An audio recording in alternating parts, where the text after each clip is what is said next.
Bueno, una vez que se sume Mario Porto, comenzamos esta segunda jornada.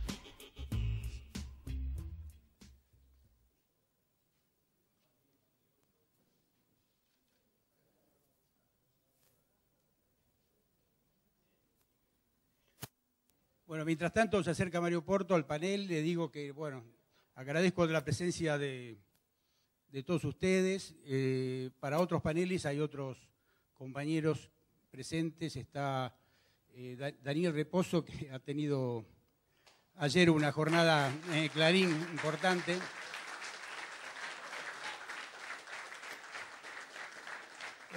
Están dos intendentes, dos compañeros intendentes. Seguramente me voy a olvidar de alguien, ¿no? De Chávez y de Ranchos. Hace un aplauso. Está también nuestro querido amigo Luis Ilarregui, creo que lo vi entrar, por ahí secretario de Provincias de la Nación. Está la senadora Dirrado, la senadora provincial, no la veo en este momento, pero está por ahí. Un aplauso a la compañera Dirrado.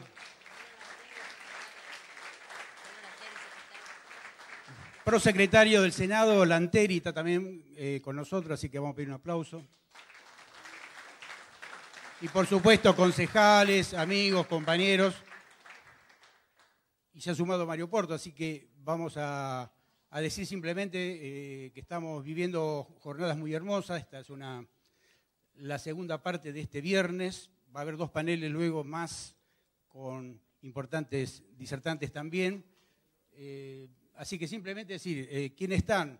Están dos diputados que ayer libraron el miércoles. Tres, perdón, tenían en otro estadio. Sí, lo veo cantando ahí en la foto. Tanto Erika Alcaño como Mario Porto. Pido un aplauso, por favor, para las dos.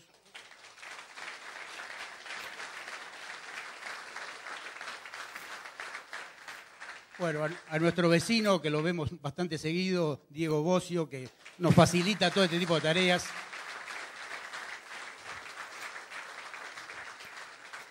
Y en realidad a Carlos Kuhn, que lo tenía como amigo de nuestro gran amigo Néstor Kirchner, que lo presento de ese lugar. Gracias. Entonces, tiene Eric la palabra, Mario, Diego, Carlos.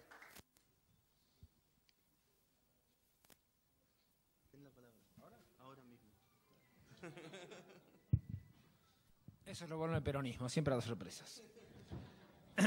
Bueno, primero agradecer a todos los compañeros, a las compañeras, a Mario, a Carlos, a Diego Bocio, que cumple en la conducción del ANSES en esa tarea de reconstruir el estado de bienestar, que es uno de los pilares, una de las bases, creo yo, fundamentales, no solo expresadas en nuestra doctrina, sino hecho por la justicia social. Bueno, como este es un congreso de pensamiento, vamos a empezar a pensar un poco. ¿Cuánto tiempo más o menos, doctor? No, pero si no, a los parlamentarios nosotros hablamos. En la última sesión fue de 25 horas, pero fue interesante. Fue interesante sobre todo porque la oposición, uno ya ve más o menos las líneas, la convocatoria, el convite de hoy, también hace a pensar los desafíos. Y a mí me gustaría quizás empezar por el lado de los desafíos que vienen del lado del pensamiento político. Porque si bien en el peronismo, en el movimiento nacional, en los aliados que también nos acompañan, hay ámbitos de discusión muy amplios, muy diversos, muy libres, en realidad en el fondo nosotros discutimos todo, salvo la conducción.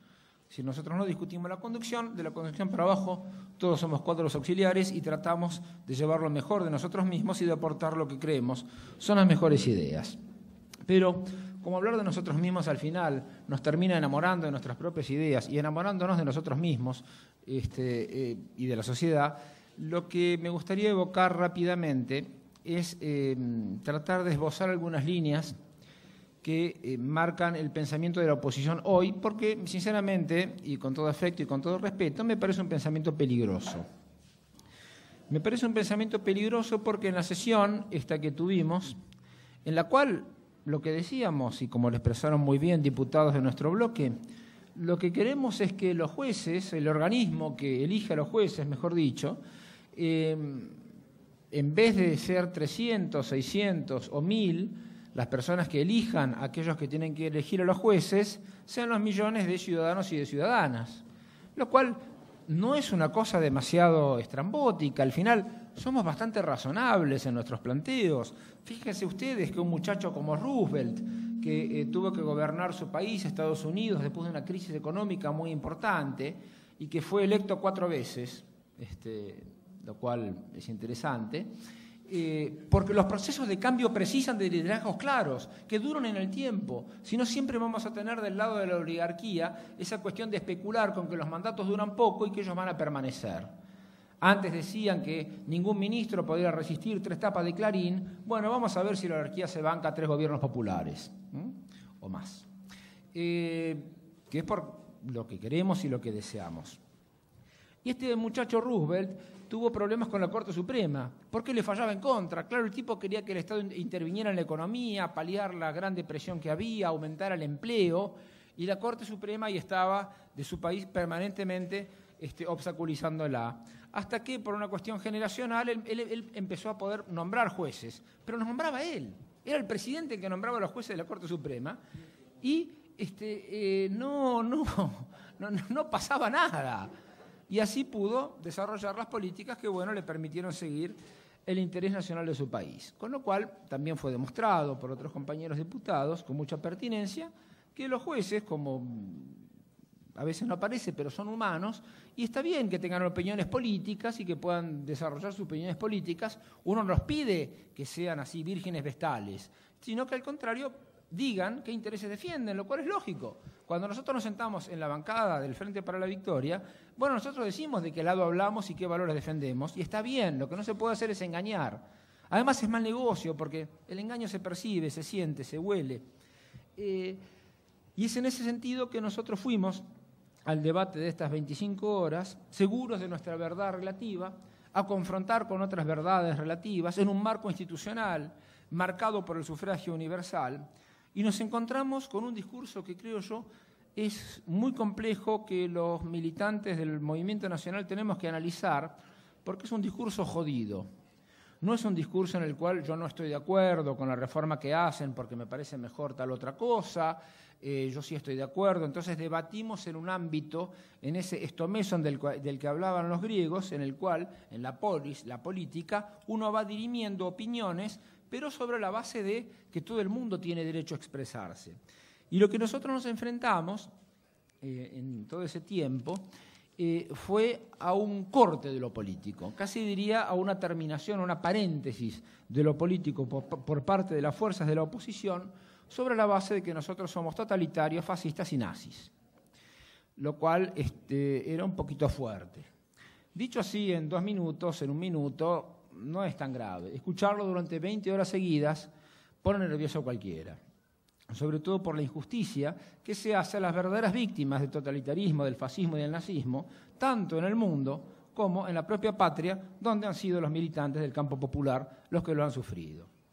Y en ese sentido, yo me puse a estudiar un poco la cuestión del fascismo y del nazismo, a ver si realmente nos parecíamos en algo, a ver si el diputado Aguad tenía razón, a ver si los diputados del PRO, los diputados del peronismo federal, como le dicen por ahí, tenían un atisbo de razón, porque cuando uno piensa, uno tiene que poner sus convicciones entre paréntesis, tiene que tener la honestidad intelectual, metodológica, de empujar el lápiz y ver si realmente lo es así.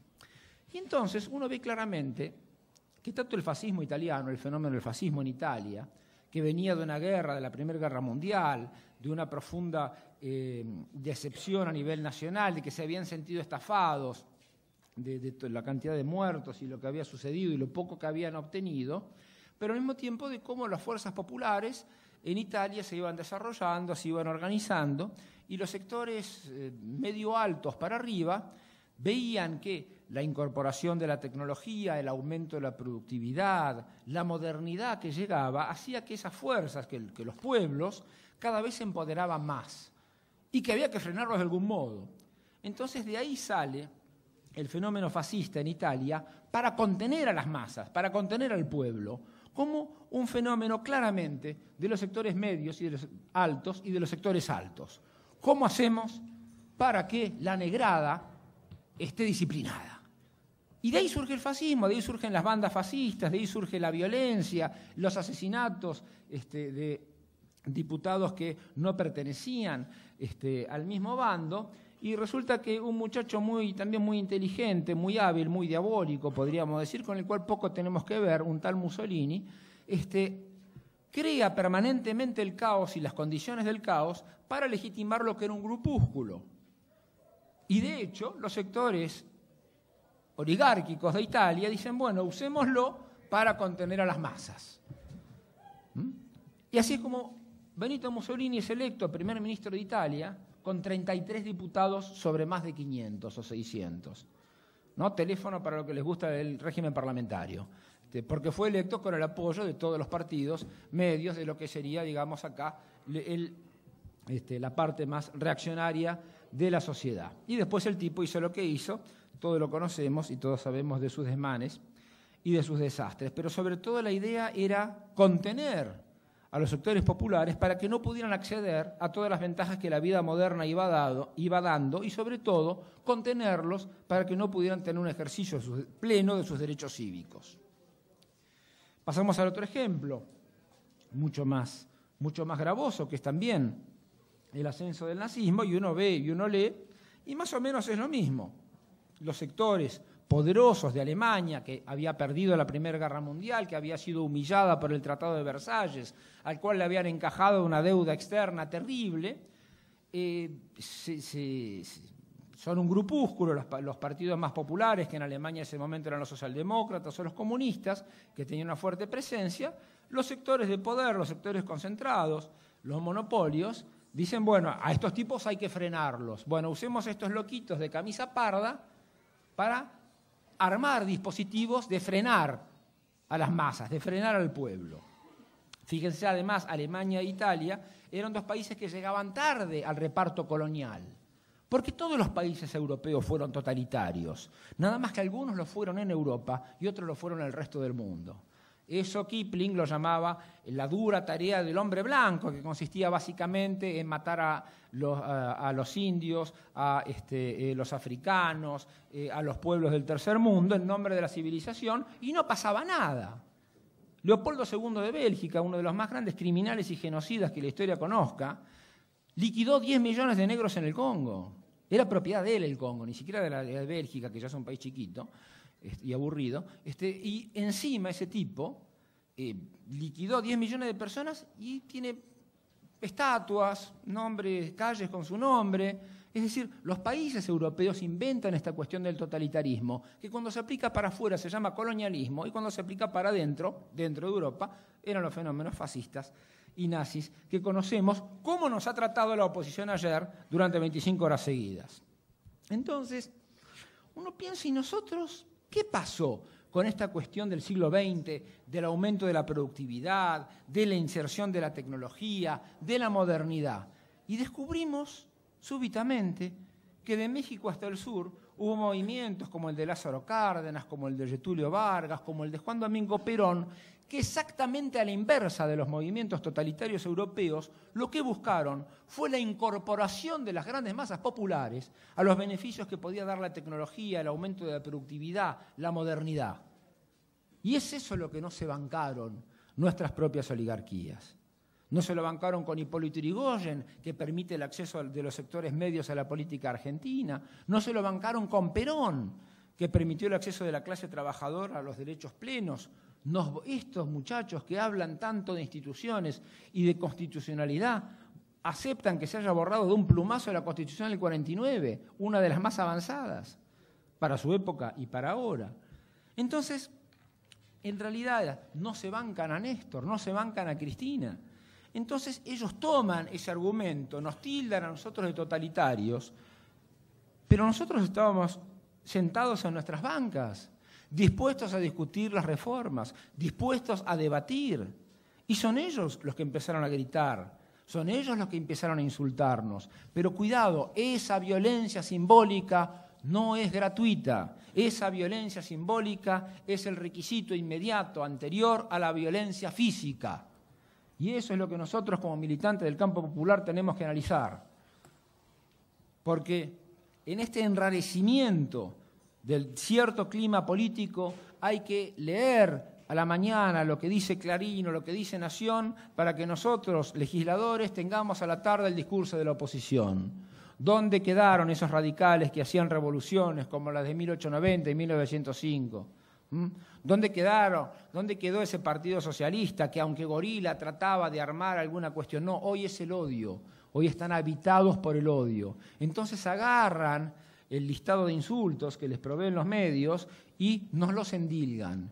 Y nos los endilgan falsamente. Por supuesto que tenemos defectos. Tenemos un montón de defectos. ¿Cómo ser peronista y no tener defectos?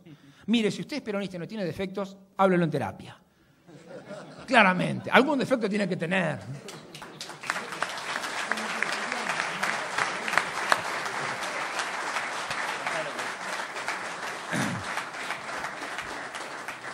Que miente mal en el truco, que a veces toma una copa de vino de más, que se queda cantando, que es fanático hincha de Boca como Carlos Kunkel, o de San Lorenzo como Porto, o de Racing como Diego. Pero bueno, como yo soy de una minoría oprimida, estudiante de La Plata, muchas gracias compañeros, ahí está. Pero nosotros creo que tenemos una visión hipercrítica de nosotros mismos que habitualmente se llama humildad. Y es con mucha humildad que hoy venimos a Tandil, que Diego, que es un militante, pero que es humilde, y está ahí, que no está conduciendo el ANSES, que es nuestro pilar básico del restablecimiento del estado de bienestar en Argentina. Esto es, por estar en Argentina, por vivir en este bendito país, uno tiene derecho a determinadas cosas. Nosotros el Estado lo usamos como instrumento para cumplir la justicia social. Mientras los nazis y los fascistas aplastaban al individuo con el peso de un Estado totalitario, al contrario, nosotros que no tenemos campo, no tenemos multinacionales, no tenemos medios, necesitamos del poder de Estado para transformar la realidad. Ahora, no cualquier Estado, un Estado que responda a las necesidades. Y entonces fue una distribución de netbooks en una escuela para chicos con capacidades diferentes, aunque uno dice que todos somos diferentes, y es lo que hace nuestra fuerza y nuestra diversidad, y esa sensibilidad y esa alegría y esa cosa de decir la pucha, hace 50 años eran pelotas de fútbol y máquinas de coser y ahora son netbooks. Los tenemos cagados a los de la oposición, porque nosotros siempre estamos repartiendo para que todo el mundo disfrute. Y dicen, no, pero esos chicos juegan con las netbooks. ¿Qué pasa? ¿El pueblo no puede disfrutar?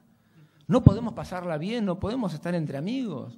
Ahí me mostraba Diego una foto de un cartonero con un netbook. Eso es lo que nos soporta. No, el cartonero debe ser pobre, debe sufrir, debe estar sometido. La visión conservadora europea de los años 20 y 30 que tanto daño le hizo al mundo. En cambio nosotros no. Nosotros como peronismo, como movimiento nacional, tratamos de armar un Estado, tratamos de armar un dispositivo que integre las masas populares y que les permita disfrutar plenamente de los avances de la tecnología, del aumento de la productividad vía el aumento de salarios, de la modernidad. Siempre recuerdo ese día magnífico en el cual Néstor le da el poder a Cristina y Cristina, mirándolo, le dice, porque yo como usted, presidente, o tanto yo como usted, somos presidentes modernos. Entonces, la modernidad es la soberanía del pueblo. Es la soberanía del pueblo y las maneras de integrar ese pueblo. Allí donde el pensamiento conservador o reaccionario busca marginarlo, busca dejarlo de lado y busca someterlo de modo totalitario. Al contrario, nosotros queremos que mil flores florezcan. ¿Qué totalitario fue Perón que dijo mi único heredero es el pueblo? ¿Qué quilombo se armó? Pero dijo mi único heredero es el pueblo. Entonces, ¿dónde está esa raíz totalitaria que nos quieren ligar? Para cuando nosotros... no hay nada, para un peronista no hay nada mejor que otro peronista y un argentino no hay nada mejor que otro argentino. Y queremos que todos participen y que vengan y que se queden a discutir, que se queden a debatir y no huyen, se van, nos insultan y huyen y uno se queda ahí sentado diciendo pero y el ejercicio de la soberanía popular. El funcionamiento del Congreso no es debatir en las comisiones, no es debatir en el recinto, no es votar y bancarse el resultado que sea. Sí, la política es así. A veces ganamos elecciones, a veces perdemos, a veces volvemos a ganar, pero estamos en el lugar donde tenemos que estar, donde nuestra conciencia nos lo dicta. Y en esta cuestión de estar en las antípodas del pensamiento reaccionario y del pensamiento totalitario, es complejo decirles a los de la oposición, vengan al ruedo político, discutamos, porque si ustedes no están con la política, con cualquier verdad relativa, están con las corporaciones mediáticas, con las corporaciones económicas, con aquellos que quieren que el Estado sea una máquina en la cual se privatizan las ganancias y se socializan las pérdidas. Eso es fascismo. Y nosotros, que somos de un movimiento nacional antiimperialista, profundamente transformador de la realidad e integrador de los pueblos, creemos que el Estado tiene que ser el instrumento por el cual realizamos la justicia social, como fue la entrega de netbooks hoy en el colegio, como fue a ver las casas de Procrear. Y entonces uno ve, habla con las personas que se inscribieron, que tienen el terrenito, que van a hacer una casa y que después ya la quieren agrandar porque quieren tener hijos. Para el fascismo, la patria y la nación son conceptos del pasado. Para nosotros la patria y la nación, que son el pueblo, siempre es un concepto en construcción que está para el futuro. La patria estaba ahí, en el hecho de decir, bueno, ya tenemos la casa, pero ya la queremos agrandar y queremos esto porque van a tener hijos y entonces se ven con una cuestión positiva de prosperar, de ir para adelante, de deseo, de ganas, de tripas, de corazón. Y los otros no, los otros, ¿cómo le dan netbooks? ¿Cómo les dan casas? Y esos planes vagar, como dicen ellos. Ah, no, porque ellos vienen... Acá tengo la taquigráfica de la sesión, hay una cita de Montesquieu seguramente. Sí, porque son tan gorilas, tan educados, pero no hubo ni uno que le acertara bien el nombre. Me tocó estar en Francia, se dice Montesquieu, se dicen, así Montesquieu, no, parecen terribles. Acá decían, ¿saben a qué pueblo no le tienen miedo? Nos imprecaba algún señor de la oposición. Al pueblo que viene con choripanes, en ómnibus, con dádivas. Entonces habría que hacer, ya para ir concluyendo, un pequeño elogio del choripán, un pequeño elogio del pancho y de la coca. Porque nosotros somos un movimiento popular. Nosotros identificamos al pueblo con la nación y la nación con el futuro. El Estado es solo un instrumento. Si el propio partido, Perón decía que debía ser el instrumento que nos tenía que servir para ganar elecciones. Bueno, para nosotros no nos enamoramos del Estado. Simplemente utilizamos, lo transformamos para tratar de rendir cuentas y de hacer que solucionar los problemas de nuestros conciudadanos y nuestras conciudadanas.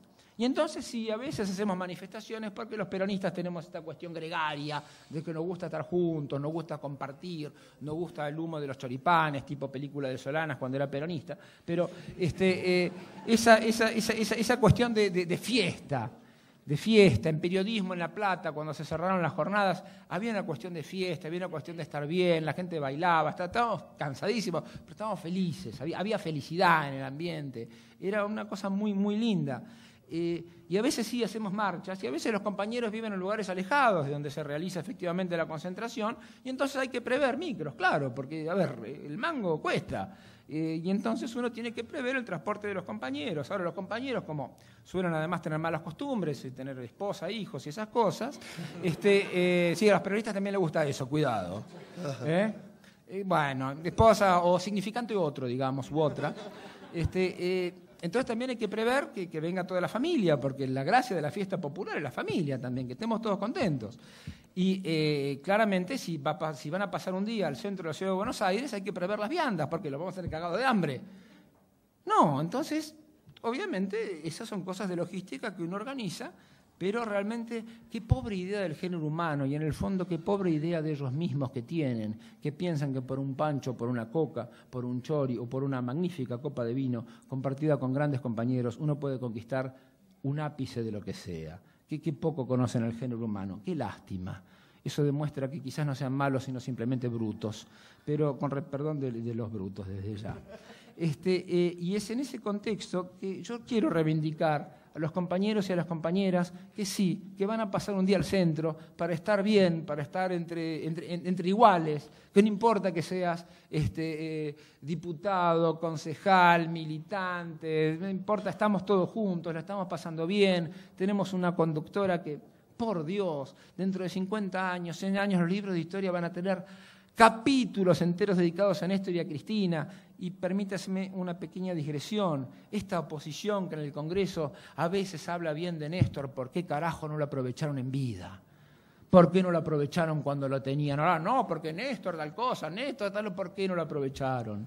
Y cómo la atacan a Cristina, cómo se le nota la envidia, que es un claro síntoma del miedo, porque le tienen miedo a los chicos, porque tienen notebooks y reciben la asignación universal, le tienen miedo a las mujeres, porque tienen más derechos y porque la presidenta es mujer, le tienen miedo al pueblo, entonces dicen, no, vienen por el pancho y la coca, sí, vienen por el pancho y la coca. En cambio, ustedes, cipayos, ustedes defienden sus intereses por la renta agraria, por la apropiación de los excedentes económicos, para girarlo afuera, y lo que quieren es un viaje a Miami. Por favor, esa es una cuestión de buen gusto ser peronista hoy, compañeros. Por favor.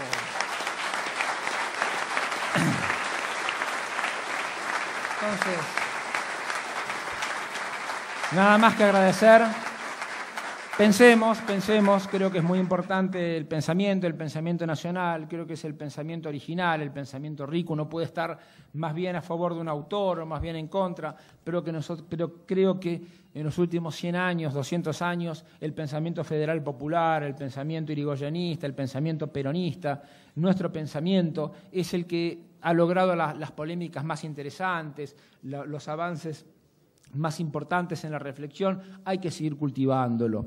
Tengamos, sí, un espíritu de prédica hacia los sectores que todavía no nos acompañan, que hay que ir a convencer, que hay que decir que tienen su lugar en el proyecto nacional y que dejen de leer autores extranjeros que eran muy buenos en sus patrias porque lograban tratar los problemas que tenían sus países, pero no hay dos países que se parezcan. Entonces tomemos los grandes ejemplos, recordemos que lo nacional es lo universal visto desde acá, pero por favor sigamos militando, que necesitamos ganar estas elecciones de octubre, necesitamos seguir con el proyecto nacional, porque me parece que se lo merece la Argentina, nos lo merecemos nosotros, se lo merece Néstor, se lo merece Cristina. Muchas gracias.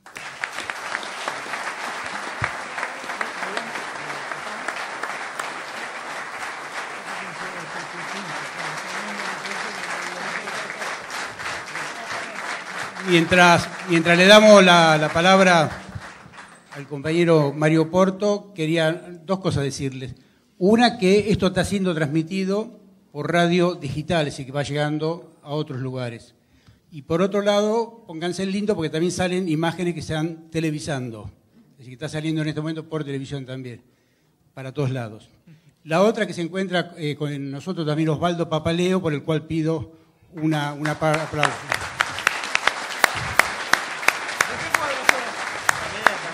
Que van a disertar en el panel que viene.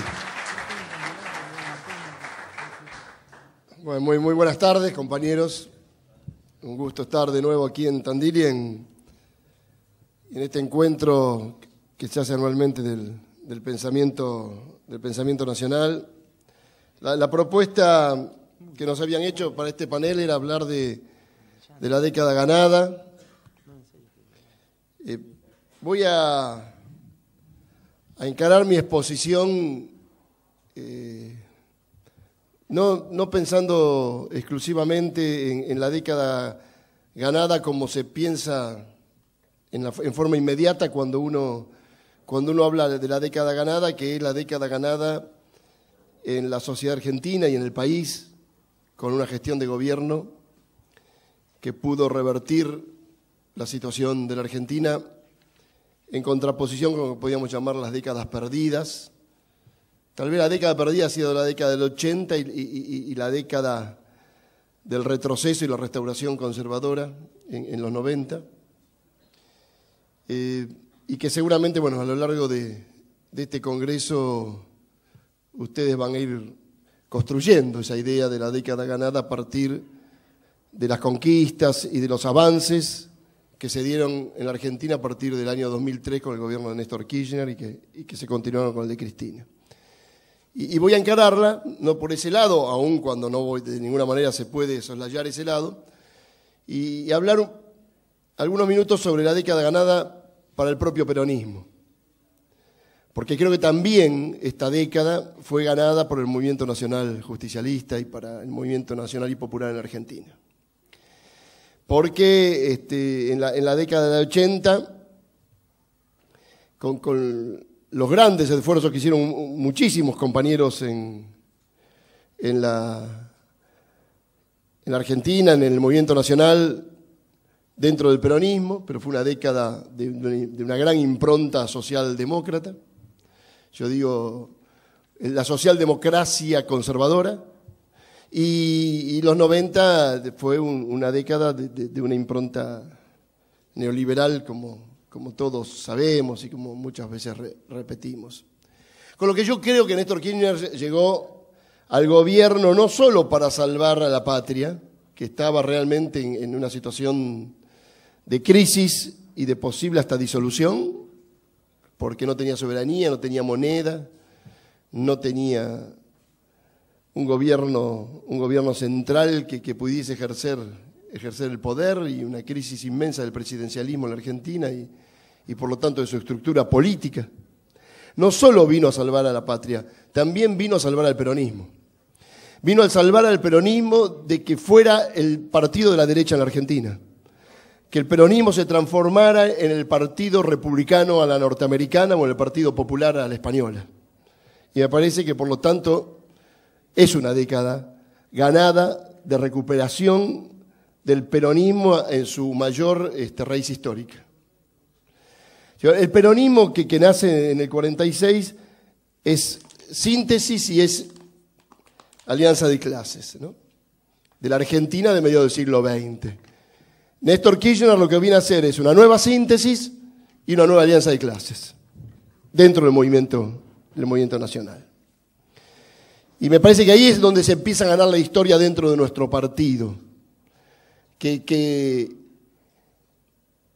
se tensionaba entre ser o el partido de derecha o olvidar la idea de Movimiento Nacional de Liberación para transformarse en un partido experto en internas.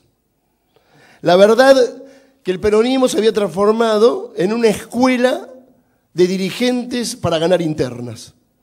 Y era un partido de un inmenso vacío con respecto a pensar un modelo de desarrollo nacional y de liberación. Entonces, creo que Néstor recupera el partido y el movimiento para la causa de la patria y empieza a ganar la década. Y yo diría que la recupera en dos o tres que son conceptos muy tradicionales del peronismo, ¿no? Una es en la idea de primero la patria, y después el movimiento, y por último los hombres, que la década anterior había hecho totalmente al revés, porque cuando uno es un experto en internas, la interna lo que genera es primero los hombres, después el movimiento y por último, si queda tiempo, la patria. Más, en última instancia, si son primero los hombres, podemos estar en cualquier proyecto de patria, en tanto me beneficia a mí en lo personal. O aquel concepto de Evita, de donde hay una necesidad y un derecho, ¿no?, que es tan estructural en cuanto a la organización de nuestro pensamiento. Y que también se había revertido, porque el internismo lo que había generado era que donde hay una necesidad hay un deber, no un derecho. Donde hay una necesidad, yo te doy trabajo y vos tenés el deber de venir a votarme, a seguirme, a jugar conmigo en la interna, y si no lo hacés te saco el trabajo. O si no lo hacés te saco la beca del chico o te saco los beneficios que he logrado. Cuando la necesidad es un derecho, se transforma en derechos universales como la asignación universal por hijos. O se transforma en derechos universales como son una anécdota por alumno en el plan Conectar Igualdad. Entonces, creo que cuando yo digo que la década ganada es una década ganada también en el peronismo, es porque hemos recuperado al peronismo en su raíz histórica con otra síntesis y seguramente con otra alianza de clases, porque es otra de la sociedad en donde estamos actuando. Haciendo un resumen muy apretado, yo diría, la síntesis que hace Perón es la síntesis entre dos grandes tradiciones de la política argentina, que es el nacionalismo y el socialismo. y lo sintetiza en su persona, dándole pueblo al nacionalismo y dándole sentido nacional a la tradición socialista. Y lo que hace Néstor Kirchner, hecha esa síntesis por Perón, es sintetizar la tradición peronista con la tradición progresista de los derechos humanos y la democracia. Y por eso, como nueva síntesis, vuelve a ser movimiento nacional. Y vuelve a plantear un tema que para mí es fundamental en el peronismo y que por eso es una década ganada para el peronismo, y que es cómo gobernar justicialistamente. Y que creo que es una pregunta básica e importante para hacerse. Porque es muy difícil poder acusar a otro de ser o no ser peronista, aunque lo hacemos frecuentemente. Porque en el fondo es una autorreferencia. Si alguien me dice soy peronista, yo no puedo decirle que no lo es. Por supuesto, si Patti dice que es peronista, yo digo que no es mi compañero, pero no lo voy a poder convencer de lo que él cree que es.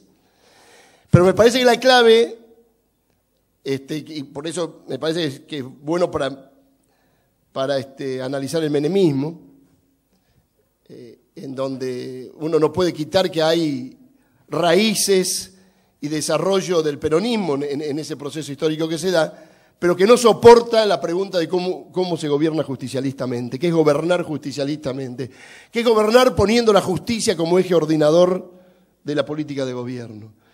Y creo yo que hubo dos momentos históricos donde la Argentina se gobernó justicialistamente. Se gobernó justicialistamente en el primer peronismo, se intenta gobernar justicialistamente en el pequeño periodo del año 73-74, y se vuelve a gobernar justicialistamente en la Argentina desde el año 2003 en adelante, poniendo como eje una doctrina, como es el justicialismo, que yo creo que es la doctrina de liberación nacional más original que América Latina brindó al mundo como antagónica del capitalismo anglosajón. Y rescato entonces el justicialismo como doctrina nacional para robársela a la burocracia del partido. Y entonces no dejar que el concepto del justicialismo sea el concepto del partido congelado y corporativo y del régimen, y recuperar el justicialismo como una doctrina latinoamericana que nos sirve incluso para dialogar con otras doctrinas nacidas fundamentalmente en Europa. Y me parece que eso es bueno, nos enriquece. Y creo que en eso hemos ganado una década los peronistas. Y aparte hemos ganado una década en dos desafíos y objetivos que Perón planteó en la última etapa de su vida. El primero es la actualización doctrinaria. Porque si bien Néstor es el gran recuperador de los principios peronistas y el gran recuperador del Estado nacional como motor del desarrollo y del presidencialismo como conducción del Estado. Y aparte Néstor lo que hace es reparar la injusticia tanto en derechos humanos de la década del 70 como de los derechos sociales de la década del 90. Viene a reparar ese retroceso histórico. Cristina realiza para mí la mayor actualización doctrinaria del justicialismo desde la muerte de Perón. Y por el otro lado, ganamos la década porque recuperamos otro de los objetivos que Perón lanza antes de morir, que es el traspasamiento generacional. Ganamos la década porque incorporamos a miles y miles de jóvenes a la política organizadamente como parte del movimiento, pero además, como plantea Perón en el proyecto nacional, como parte del Estado. Ahí es donde nosotros decidimos que la juventud sea la continuadora del movimiento nacional, cuando los incorporamos a las estructuras del Estado. En ambas cosas, en actualización doctrinaria y en trasvasamiento generacional, hemos ganado, sin duda, una década frente al retroceso. Y vuelvo hacia atrás un poquito. Cuando yo digo síntesis, digo que los movimientos de liberación en América Latina, a pesar de que no se parezcan a los modelos europeos que nuestra oposición quiere que se parezcan, en ese esfuerzo que han hecho a lo largo de toda la historia argentina, de que nosotros nos parezcamos a lo que no somos para ser lo que no somos y ser otros, los que sintetizan son los grandes líderes, los que sintetizan las grandes corrientes de la historia, y la heterogeneidad de una alianza de clases y de un frente nacional son los grandes líderes. Perón, Néstor, Cristina sintetizan en su figura. Hoy en la OEA, no, Eric, Carrión nos acusa, entre otras cosas, de cesaristas. Nos acusa de cesaristas por Julio César. Complejo decirle a la OEA que somos como Julio César, pero bueno, ¿qué va a ser? Que están en Roma. Que está en Roma lejos, hace mucho. Que está en Roma. Claro, estamos... tipo de la OEA de mirar y decir Julio César en Roma. Bueno, pero además, el cesarismo, que es un concepto también de las ciencias políticas, claro, la nueva Roma, pero aparte, ese concepto, que es un concepto de ciencia política y que podríamos unir con el de bonapartismo, también nos acusan, el otro día nos acusaban de ser bonapartistas en la larga sesión. 20 horas nos insultaron de todo, por lo tanto ya hasta exquisitamente nos dijeron bonapartistas, que también es otra figura fuerte como la de Napoleón Bonaparte. La verdad es que nosotros sí somos cesaristas y somos bonapartistas. Nos acusan de algo que somos, que es sintetizar en la figura de un líder las contradicciones y la heterogeneidad de una sociedad y de su pensamiento, de las distintas tradiciones populares políticas. Entonces, la verdad es que nosotros nos decimos peronistas porque nacimos en América Latina y en la Argentina, ellos prefieren modelos europeos, por eso hablan de cesarismo, bonapartismo, pero somos eso. Y nos acusan de ser populistas.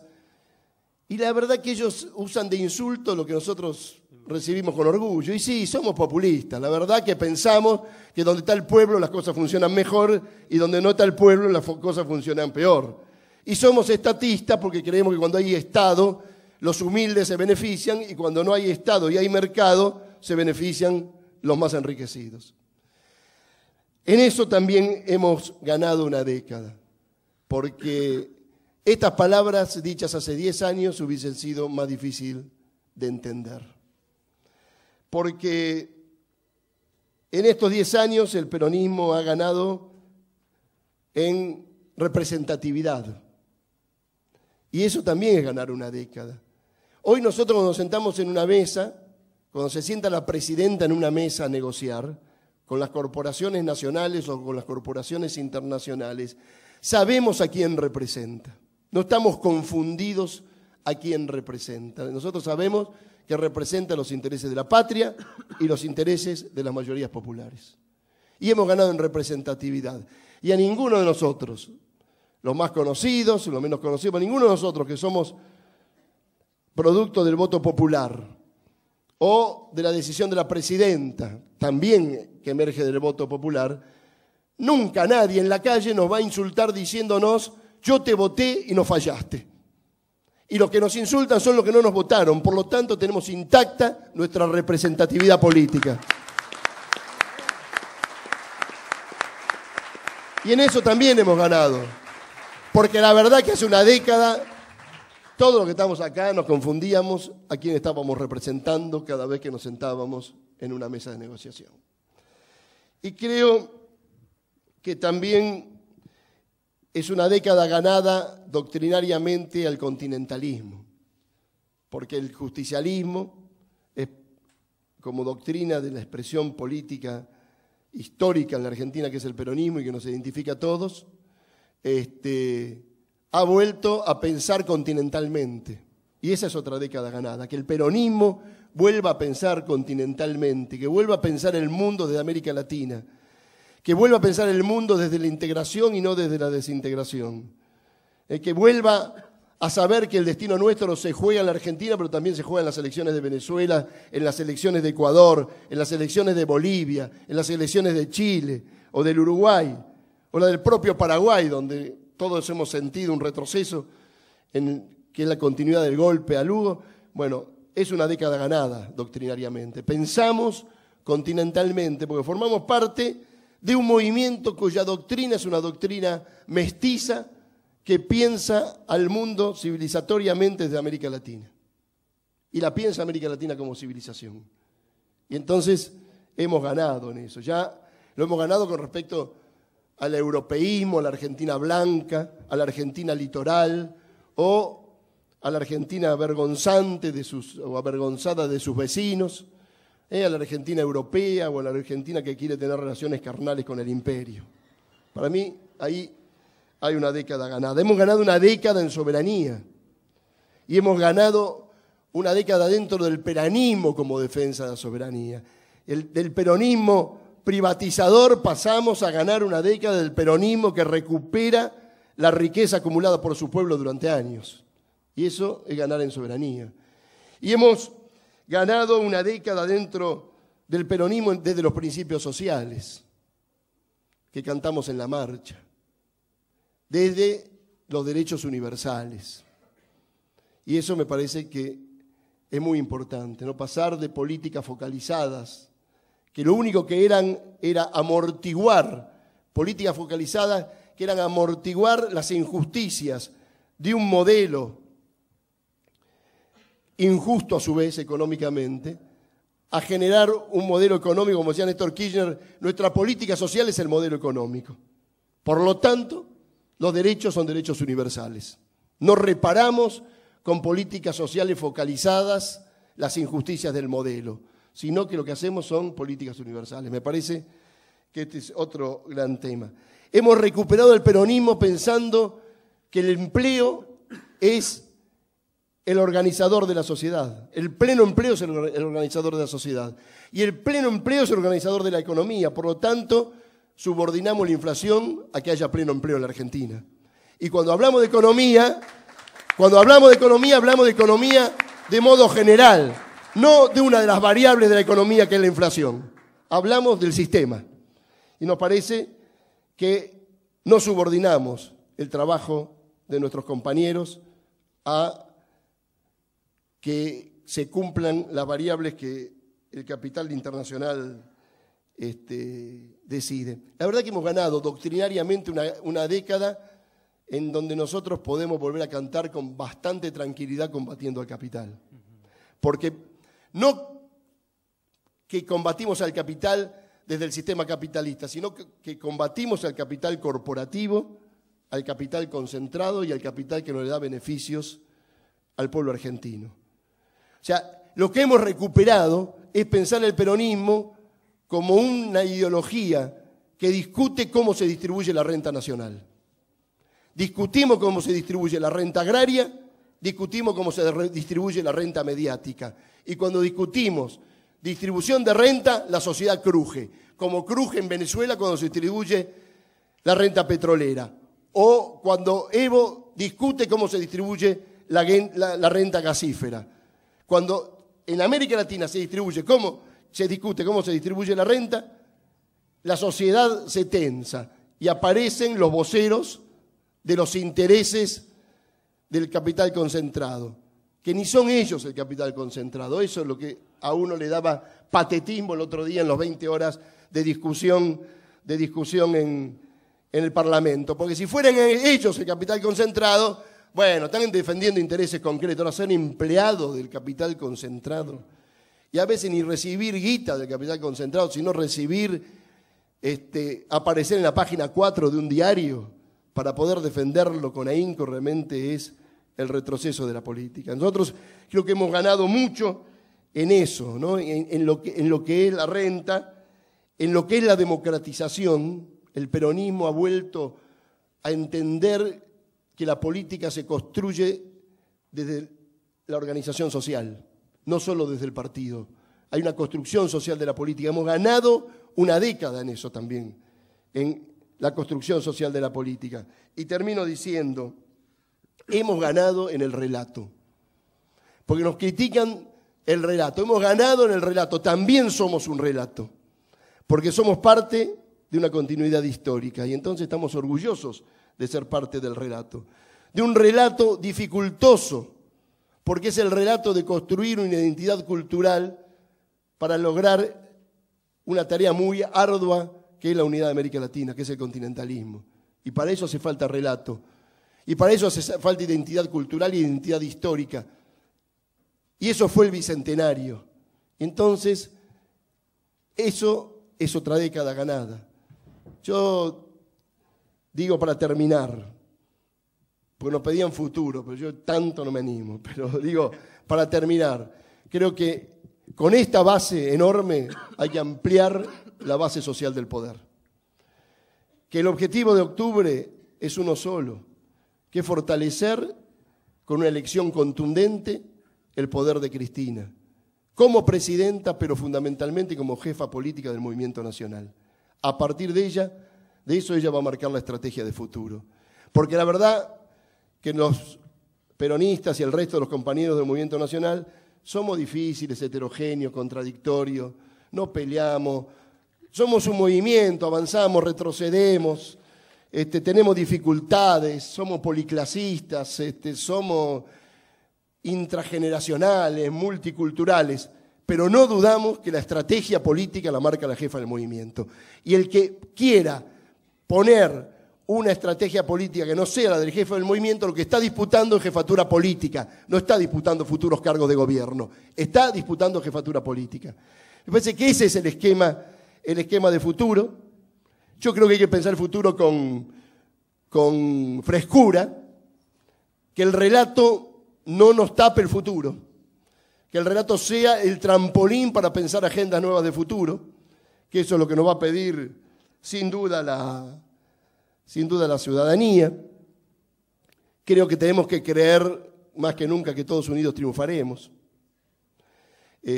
porque en la unidad del campo mayoritario va a estar el triunfo de octubre y el triunfo del 2015, que es lo que nos va a dar garantía de que este movimiento siga en pie construyendo un Estado nacional de desarrollo latinoamericano y de bienestar industrialista que distribuya con justicia la renta nacional. Muchísimas gracias.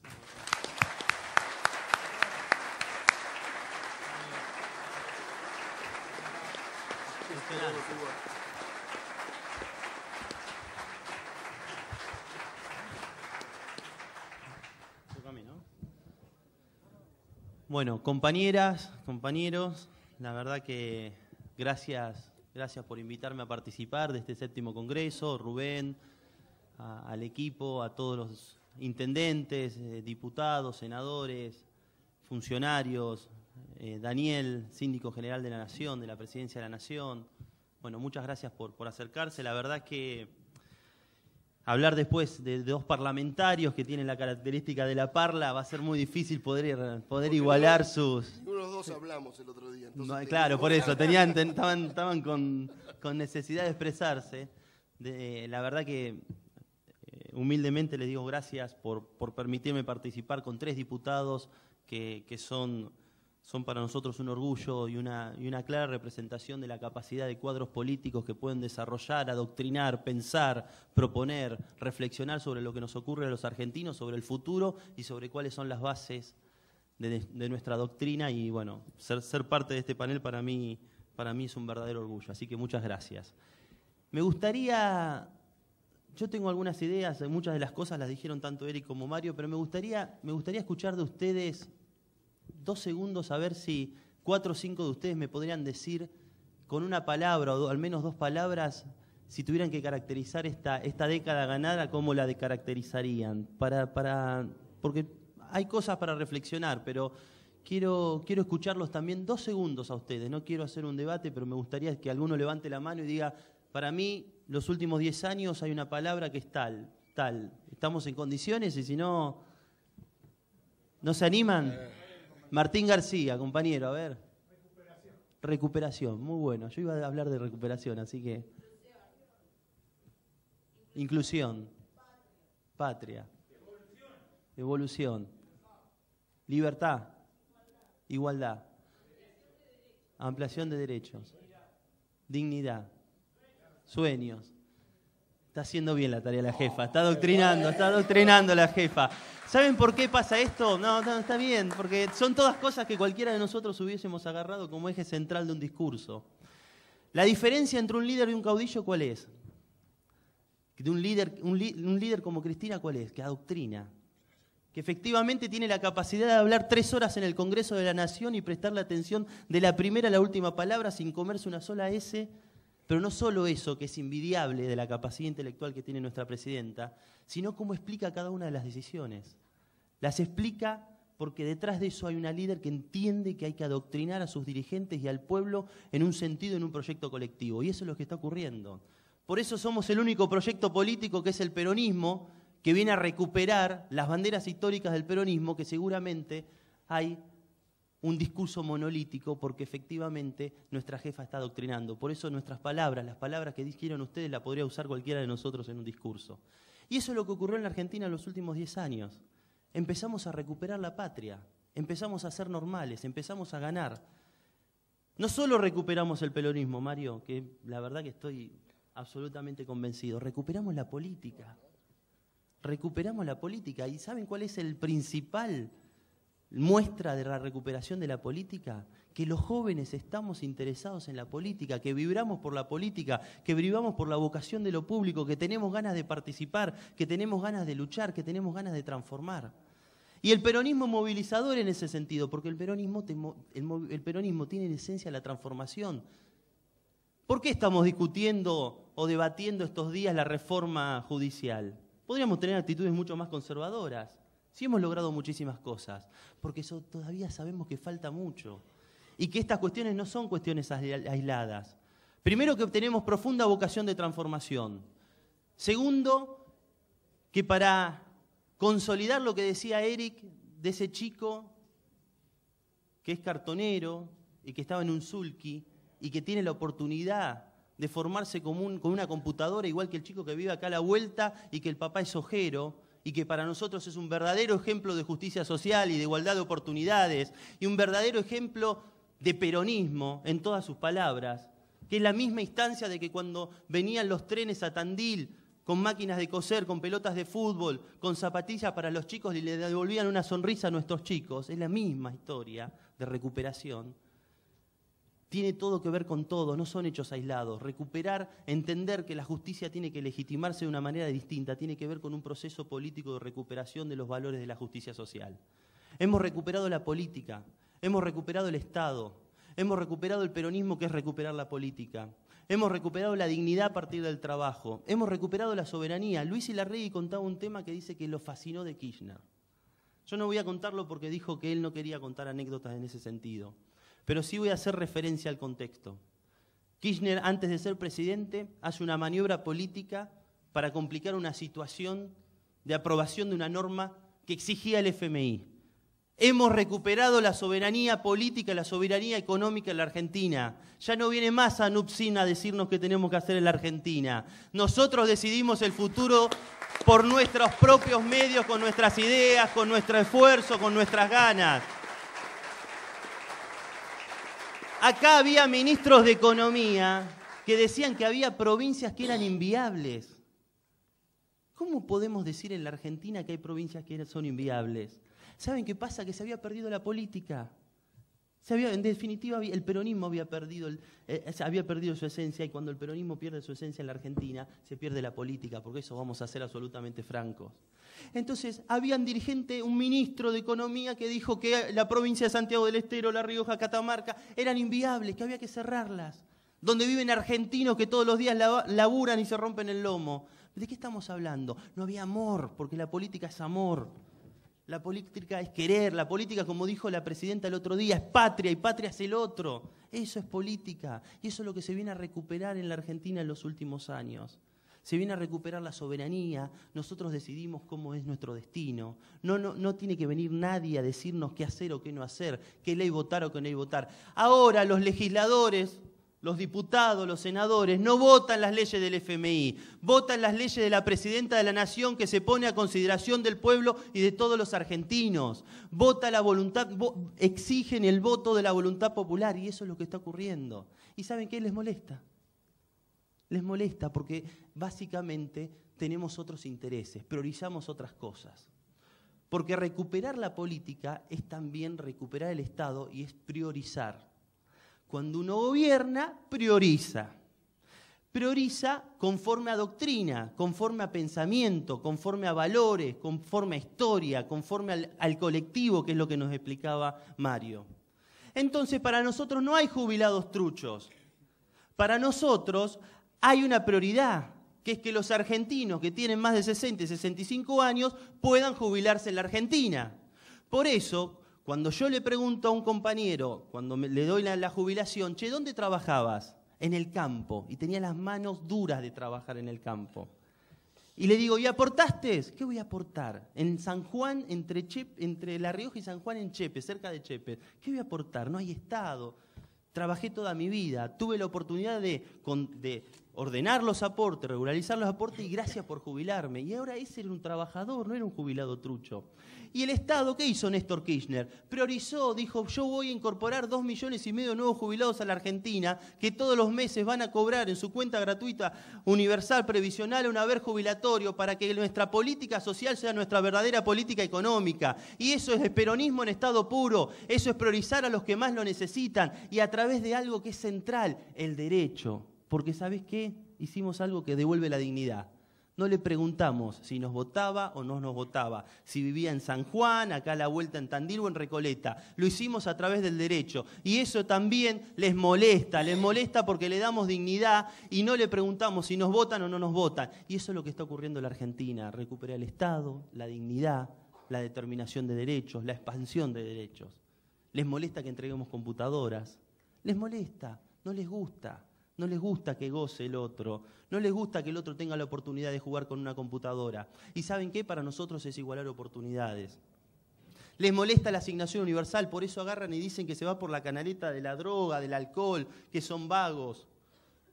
Cuando el Estado tiene que estar ahí para proteger. El Estado corresponde y la presencia del Estado, del otro, del compañero, de la patria, para que justamente podamos construir algo distinto. Estas cosas se han recuperado en la Argentina. Se han recuperado los valores, se ha recuperado la dignidad, se ha recuperado la posibilidad de un Estado que pueda hacer cosas. Claro, ¿por qué denostan el Estado? Y la caja, la famosa caja. Porque sin caja no podemos hacer nada. Sin caja no tenés recursos para justamente posicionarse en la esfera política de lucha, pero no solo en la esfera de lucha y de política, sino de reivindicaciones sociales. Entonces les molesta que tengamos un Estado fuerte que pueda hacer caja. Y les molesta, ¿saben por qué? Porque cuando la caja la maneja el Estado, que da cuentas, y acá está el presidente de la comisión bicameral, a la cual permanentemente tengo que ir a dar cuenta a los legisladores, no les molesta que las maneje el Estado porque tiene que dar cuentas y no hacen los negocios que ellos querían hacer. Yo les voy a contar una anécdota. ¿Ustedes vieron alguna vez un gerente de FJP explicarle a los argentinos dónde invertían los activos de los trabajadores argentinos? ¿Ustedes lo vieron alguna vez en el Congreso? ¿Ustedes vieron qué negocios hacían y qué negocios no hacían? ¿Ustedes saben que invertían el 10% de las acciones del Grupo Clarín, que las compraron a 750 millones de pesos y hoy valen menos de 200 millones de pesos? ¿Lo explicaron? ¿Dijo algo Clarín, La Nación, Carrió, la oposición cuando se tomó una decisión de esa naturaleza? No. No decían nada de los negocios. No decían nada de cómo utilizaban esos recursos que eran de todos los trabajadores argentinos. Nos pasaron 80.000 millones de pesos, hoy tenemos más de 270.000 millones de pesos administrados por el Estado y a favor del Estado y a favor de todos los argentinos. ¿Y saben qué les molesta? Les molesta que funcionemos, que hagamos las cosas bien, que lo expliquemos, que no tengamos que escondernos de cada una de las decisiones. ¿Y saben dónde están esos recursos? Están en las casas que hoy fuimos a visitar de esa familia jovencita que tenía el sueño, que se compró un terreno y hoy está construyendo su casa, su hogar. ¿Qué saben qué es? Como decía Martín, recuperar. ¿Recuperar qué? El histórico plan Eva Perón del Banco Hipotecario. ¿Cuántas familias hicieron la casa comprando el terreno y construyendo su vivienda? Con los desembolsos del Banco Hipotecario y los pagaban a 20, 30 años. Recuperamos también el crédito hipotecario. Claro, antes no había la cantidad de arquitectos que hay en la actualidad, entonces era el modelito californiano que proponía Evita, ese de las tejas que todavía se ven, de la piedra, que también tiene una historia ese modelo. Ese modelo la contó Santoro, tiene la historia que se acerca al banco hipotecario, Evita con su equipo, y su equipo le propone una casa más económica. Y Evita le dice, no, yo quiero una casa como la que miran los trabajadores en el cine, esa casa con el alero californiano, con la teja, con el piso de parqué. Y después decían cada barbaridad del piso de parqué. Es la misma historia, les sigue molestando que pueda haber movilidad social ascendente, que pueda haber inclusión. Les molesta que el otro goce. Y esto es lo que ha permitido el peronismo en esta última etapa. Y esto es lo que ha permitido una líder como Cristina, que tiene bien claro cuál es el destino, que tiene bien claro que la unidad latinoamericana es central y también es recuperar la historia del peronismo, el famoso ABC de Perón en su momento, hoy mucho más ampliado. Es recuperar esta identidad, sentirse más latinoamericano que con una visión extranjera, liberarse del imperialismo, liberarse de la condicionalidad permanente, liberarse de la deuda. Lo que pagaba Argentina en términos de servicio de deuda, que era insostenible, se invertía más en servicio de deuda y en capital de deuda que en educación, sometiéndonos permanentemente a votar leyes que iban en contra de quienes más lo necesitaban. Entonces esta ha sido una década de inclusión, una década que frente a las opciones de gobernar siempre estuvo presente la inclusión y no los privilegios. Esto ha sido una década de recuperación de la política. Esto ha sido una década de lucha contra las corporaciones, todas las corporaciones, porque es una característica propia del kirchnerismo, del peronismo. Es una década en donde efectivamente nos animamos permanentemente a transformar. Yo he tenido miles de discusiones con la justicia. ¿Y saben qué? No lo pueden entender. No pueden entender cómo hacemos opción por la inclusión y no por los privilegios. Yo me imagino a Néstor en el año 2002, 2003, 2004, 2005... donde tenía que tomar decisiones, aumentaba más la mínima o el resto de las jubilaciones. ¿Y qué hubiese hecho un peronista? Aumentar la que menos gana, cuando hay pocos recursos. Y eso es lo que hizo Néstor. Y no lo perdonan, no lo pueden concebir. No pueden concebir cómo hay 2,5 millones de jubilados nuevos. Dicen, bueno, pero lo tendrán que haber hecho de otra manera. ¿Por qué mi secretaria que gana tanto no puede tener un acceso? Miren, acá hay decisiones que son decisiones de Estado. Y cuando uno gobierna, prioriza. Y la prioridad está puesta en quienes más lo necesitan. Y eso es profundamente peronista, eso es justicia social en el sentido más amplio de la palabra. Con lo cual, hay muchas cosas para decir. Yo creo que tenemos una líder que nos adoctrina permanentemente, pero que sobre todas las cosas, en cuanto a cómo sigue esta historia, nos invita a soñar. Y el peronismo, en definitiva, alguien dijo sueño, es un sueño. El sueño es un sueño que se realiza, un sueño lleno de realizaciones. Es el sueño de Rosas, de Belgrano, de San Martín, de Néstor, de Cristina, pero fundamentalmente un sueño colectivo.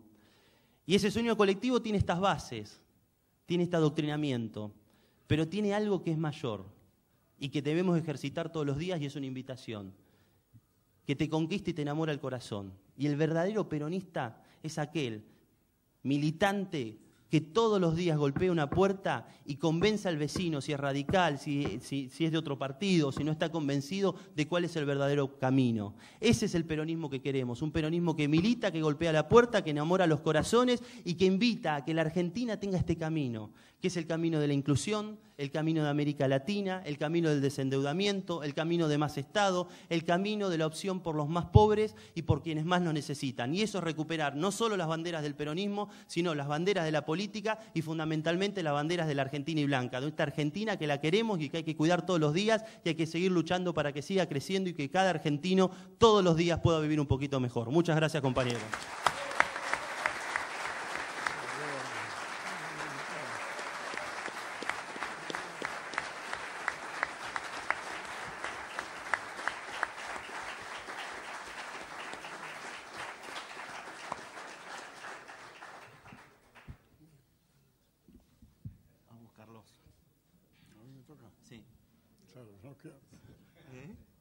Creo que sí. Bueno, compañeras, compañeros, la verdad es que cada vez uno se siente más contento y más orgulloso de ser peronista. Porque ustedes se imaginan en una semana cuántas emociones y cuántas experiencias se viven y cuántas broncas por la resistencia de los oligarcas, de los que tienen todo, de los que no van porque quieran vivir un poco mejor, sino porque quieran no sé qué y porque les molesta que los trabajadores, que los humildes de la patria vivan un poquito mejor. Bueno, ¿y cuántas experiencias pasamos? Pasamos desde estar 20 y pico de horas en esa sesión de la Cámara de Diputados, dormir un ratito, a la noche estar en la cena con Dilma y con Cristina, hoy estar acá con todos ustedes. Mañana voy a estar en Las Flores. A la tardecita voy a estar viendo a Boca en la cancha Estudiantes. Y a la noche viendo la maravilla en la cancha de Vélez. Bueno, no, lo que quiero decir, vivimos con intensidad estos tiempos y en el caso mío, que no tengo tantos años de vida como el peronismo, encuentro la fuerza que me dan este encuentro con militantes y con compañeros como ustedes. Y ver que en cada uno de los lugares uno encuentra una identidad de pensamiento, de sentimientos, una misma pasión, un mismo compromiso. Y recuerda que esa pasión y ese compromiso también existían en las horas más aciagas que vivió el pueblo argentino, aunque no nos podíamos reunir y no nos podíamos ver aquí. Yo creo que los tres compañeros que me precedieron dieron cada uno un importante panorama o parte del panorama que estamos viendo los argentinos. Así que yo voy a limitarme a 3 o 4 pinceladas. Primero y principal, cuando hacemos referencia a la década ganada, yo creo que de esta forma estamos en una bisagra. Este año es un año bisagra, digamos. Culmina la década ganada y tiene que comenzar la década de la consolidación del proyecto nacional en forma definitiva.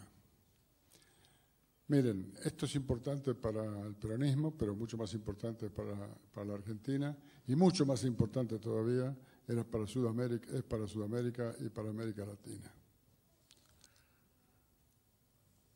Por una razón o por otra, siempre se ha marcado que cuando los rioplatenses nos pusimos de pie, América Latina pudo reafirmar su identidad. Miren, si los ingleses hubieran entrado acá como en el año 1806 o 1807, el continente caía, o por lo menos caían todos los lugares que eran estratégicos para ellos. Primero se adueñaban del Río de la Plata y después ponían los enclaves coloniales donde se les ocurría. Y ahí hubo un Manuel Belgrano, hubo un Santiago Liniers, un Martín de Álzaga, hubo muchos patriotas que, independientemente de las motivaciones que cada uno tenía, fue el movimiento de resistencia al colonialismo inglés.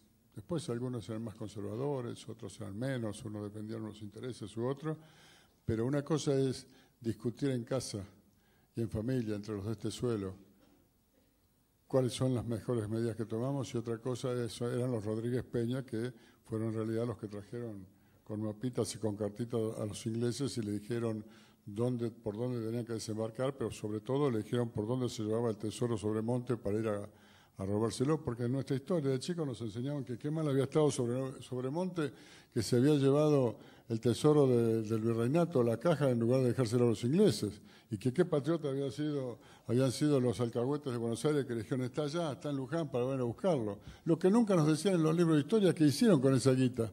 La mayor parte se la llevaron los ingleses para financiar la segunda invasión, que era la invasión en Serbia, y una buena parte se lo dejaron a los Rodríguez Peña y compañía que trabajaban para ellos.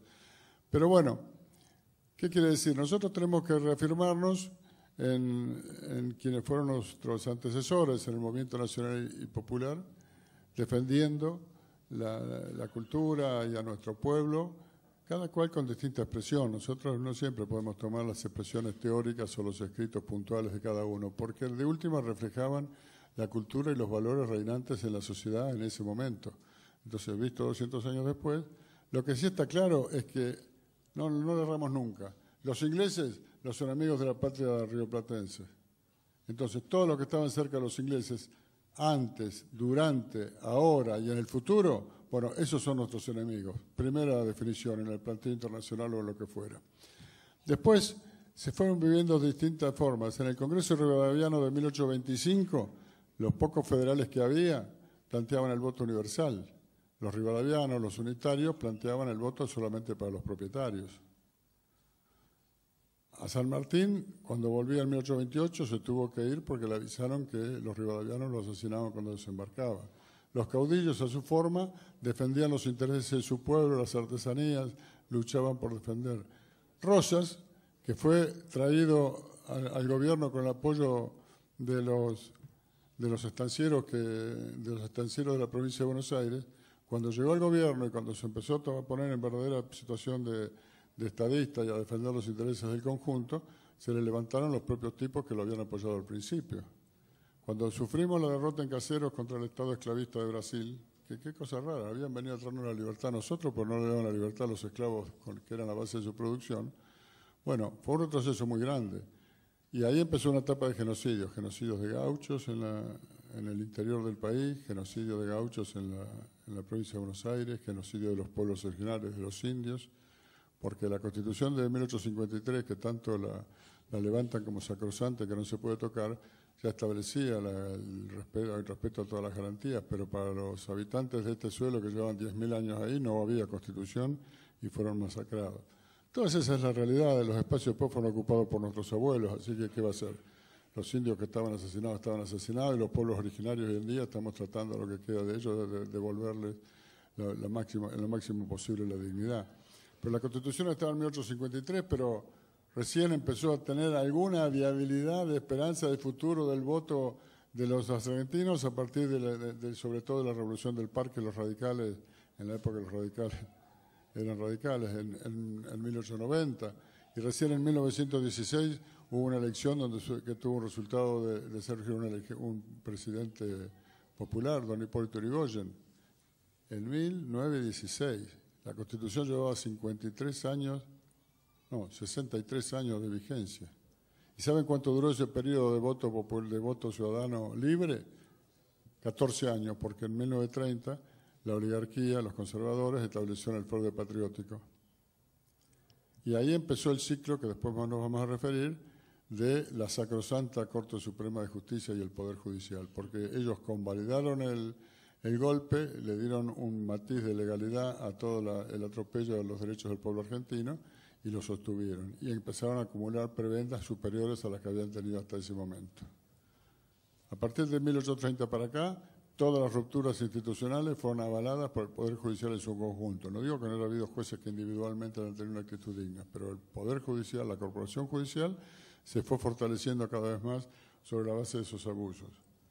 Recién en 1943, un grupo de militares nacionalistas logra, en parte motivado por buenas razones, en otra parte porque no querían mandar tropas a Europa a ser masacradas en una causa que no era la Argentina, y para ayudar a la potencia que nos estaba usurpando las Islas Malvinas, porque vamos a estar claritos, acá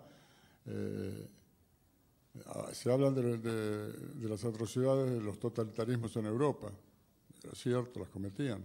Ahora, de las atrocidades que antes, durante y que ahora mismo cometen los países centrales en la periferia del mundo, en las colonias, en las neocolonias o en los países a los que se le ocurre atacar porque supuestamente ahí los que están son malos, de eso no se habla. A mí me preocupa la violación de los derechos humanos en Cuba, en Guantánamo, porque ahí sí que hay violación a los derechos humanos, indudablemente.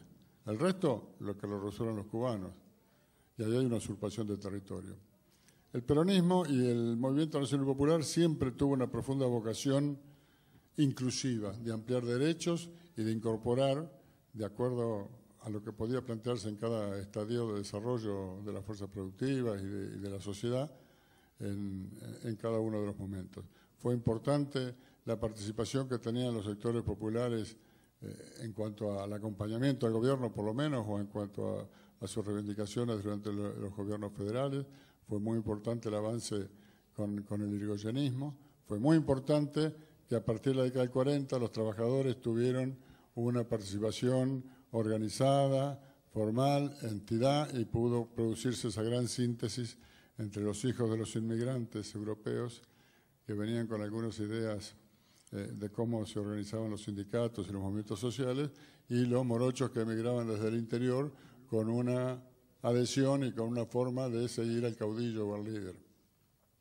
Al caudillo seguían antes. Con Perón encontraron semejanzas en cuanto a la capacidad pero superiores, porque era un líder que además de poder sintetizar muchas de las aspiraciones o las necesidades inmediatas de sus adherentes, de sus seguidores del pueblo argentino, planteaba reformas y mejoras hacia adelante y planteaba un proyecto de inclusión y de desarrollo integrado del país para que fuera posible una patria para todos. Fue la inclusión de los trabajadores y fue la inclusión de la mujer con el voto femenino, siempre corriendo a las fronteras de la inclusión y de los que tenían participación. En 1972 el general Perón resolvió que todas las candidaturas del movimiento peronista, del Partido Justicialista, del Frente Justicialista de Liberación, 1 de cada 4 candidatos tenían que ser menores de 30 años. Fue un desafío muy fuerte. Por eso cuando ahora veo algunos supuestamente exégetas de Perón que se preocupan porque el 10%, a lo sumo será, de las listas tienen a jóvenes menores de 40 años, porque tampoco... y les parece que eso no es peronista. ¿Cómo? Claro que los jóvenes no son una cosa importante para incorporar a la política. No se olviden que Darwin Pasaponte, el primer mártir del peronismo, murió asesinado desde una ventana del diario opositor el 17 de octubre de 1945 y tenía 21 años. Y no se olviden que el 17 de octubre de 1945 Eva Perón tenía 26. Murió a los 32. Mucho menos de edad de la que tienen ahora algunos de los compañeros a los que se les dice que no pueden estar en la función pública porque todavía son muy jóvenes, a lo mejor tienen 40 o 42 años. No es anecdótico, puede parecer como sin importancia, pero tiene su trascendencia. Nosotros, ahora incluso nosotros cuando corremos la edad jubilatoria de 18 a 16 años y solamente los diputados peronistas la votamos porque todos los otros buscaron excusas y finalmente se levantaron y se fueron tratando de que cayera la elección. También estamos haciéndolo. ¿Quién puede tener la vaca atada y saber lo que va a votar un chico de 16 años o de 17 años? Es una tontería lo que pretenden decir. Dicen lo mismo que decían en la década del 40 cuando hablaban de que las mujeres no tenían que votar. O cuando decían en el Congreso de 1825 que los que no eran propietarios no tenían que votar para elegir las autoridades. Es una coherencia constante de exclusión de derechos y de achicar el círculo de los que toman decisiones. Bueno, el movimiento nacional en la Argentina y el peronismo en estos últimos 70 años que le ha tocado ser su expresión, va a pugnar siempre, además que como dice nuestra marcha, para que reine el pueblo el amor y la igualdad, para correr la frontera de la inclusión y para ampliar los derechos a las minorías, pero no a las minorías propietarias de los grandes medios de producción, a las minorías que normalmente han sido marginadas, excluidas y perseguidas. Esa es la razón de ser del peronismo. ¿Y por qué los viejos como yo vemos con tanto esperanza y entusiasmo y enfervorizados para abrir las puertas y para ayudar, no para abrirla, por lo menos para no trancársela, ellos se la abren sola, a que centenares y miles de compañeros jóvenes se incorporen a la política? Porque si no, todo habrá sido en vano. Nosotros estamos un poco en el cenit de nuestra trayectoria, de nuestra militancia. Hemos pasado, en el caso mío, un poquito más de 50 años apenas militando, y realmente necesitamos que se amplíe la fuerza con la participación, la inclusión, la energía, la nueva capacidad para ver la realidad social y la nueva dinámica para participar de ella que nos están dando los jóvenes. Eso es lo que nos llena de esperanza, de entusiasmo y lo que nos da fuerza. Y en el Congreso han ido hablando algunos compañeros de los nuevos, todavía son pocos los jóvenes, espero que este año en nuestras listas vayan mucho más jóvenes.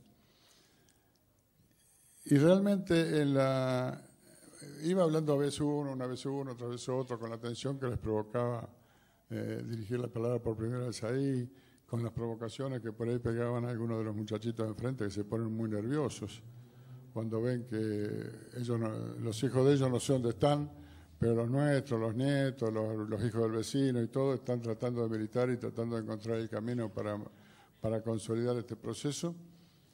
Pero no sé si a usted le habrá pasado lo mismo, cuando hablaban las chicas, lo hablaron los jóvenes en esta última y maratónica sesión, fue realmente muy lindo y muy emocionante porque ya después de 13, 14 meses en la ley y con todas las pilas, fueron discursos brillantes, además de con contenido, con proyección.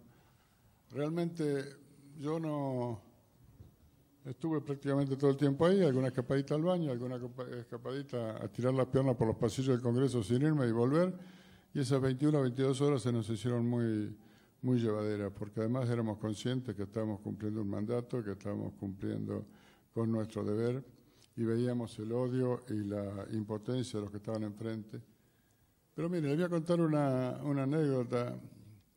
Allá como a las 9 de la noche, en un converso con los dos radicales que tienen un poquito más, porque no sabe quién los conduce, pero son los que un poquito tienen más ascendencia. Le digo, che, a ver, ¿qué es lo que quieren corregir ustedes de esta ley? Me refería a la ley del Consejo de la Magistratura. Y me empezaron a decir el discurso. Digo, no, mirá, perdóname, las pelotudeces decirlas por el micrófono.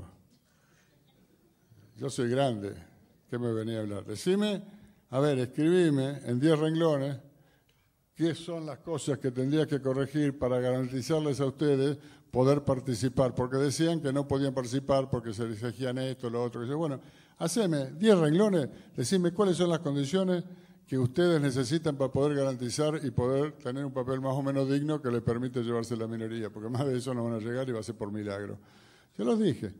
Ah, bueno, y eso no, pero eso no puede ser, no lo van a dar. Vos escribíla. Bueno, a los 10 minutos me la llevan a la banca. Bueno, comenzamos ustedes saben que el peronismo tiene un mecanismo de decisión y de discusión muy eficaz. Hicimos las consultas pertinentes en 2 o 3 horas. Tengo una respuesta, lo llamé y le dije, bueno, mira, hemos hecho una asamblea de base a todo lo largo y ancho del país. Como corresponde. Digo, no, pero con esto usted participa. Sí. Bueno, seguimos charlando un rato más, porque les gusta hablar siempre. Digo, bueno, esto sale. ¿Y lo plantean ustedes? No lo podemos plantear nosotros. Ah, les da vergüenza decir que quieren esto. Bueno, pues no importa, lo planteamos nosotros. Sí, pero te voy a pedir otra cosa más. ¿Qué otra cosa? Que nadie sepa que lo pedimos nosotros. Nadie sabe que lo pedimos nosotros, no, que lo piden ustedes. No hay problema. Todo bien. Todo lo que pedían y todo lo que y todas las condiciones que ponían. Está todo bien. Bien. Que participe todo el mundo, nosotros queremos ganar el campeonato, pero con todos los equipos en la cancha. Perfecto. 1 hora después, estaban gritando fraude en el recinto. No quise hacer declaraciones yo prácticamente al terminar porque tenía una calentura y digo, Bueno, pero como eso de las 9 y pico, había pasado un rato, ya había tomado unos mates en mi casa y dije, a las 10 sería. Me llaman de la radio a las madres y digo, bueno, por acá voy a decir esto. Relaté el hecho sin dar los nombres y dije que realmente había sentido mucha vergüenza ajena. Porque resulta que primero era un atropello a la justicia. Cuando las cámaras federales de todo el país nos hacen llegar una nota donde plantean algunas correcciones que ellos consideran necesario y nosotros accedemos, o sea que escuchamos el planteo que nos hacen los camaristas federales como expresión del Poder Judicial Federal, ahí hacemos acuerdos espurios. Perfecto. Cuando aceptamos las condiciones de la primera minoría en la Cámara de Diputados para mejorar, según ellos, algunos aspectos de la cuestión, ahí no sé qué somos, pero tampoco están de acuerdo, son peores que la cataflora. Pero bueno, lo termino diciendo, porque creo que la ciudadanía tiene que alguna vez enterarse de las cosas como son. No di los nombres, ni di más detalles. Yo les digo una cosa, no me van a contestar ni me van a desmentir. Porque donde me desmientan, saco el papelito escrito de puño y letra. No lo hago de entrada porque nosotros buchones no somos, la gorra nos llevamos. Pero cuando decimos nuestras verdades, más vale que el que no quiera desmentir tenga las espaldas muy anchas y bien cubiertas, porque si no... ¿Qué voy a decir con todo esto? Yo les puedo asegurar... Bueno, después está el proceso de aquellos que llegan a las bancas, algunos que llegaron 5, se nos han ido, de los que llegaron a las bancas con los votos del peronismo y después empiezan a sentirse más tentados porque dicen, bueno, ahora ya estamos en un escalón más arriba. Una cosa es el discurso que se dice para la gilada, que son los votantes según ellos, y otra cosa lo que tenemos que hacer acá. Cuando se les cierran las puertas, cuando no hay banelco, algunos empiezan a ir. Así que eso sucede generalmente en los últimos meses de los mandatos. Bueno, es una situación que nosotros absorbemos, que vamos a seguir adelante.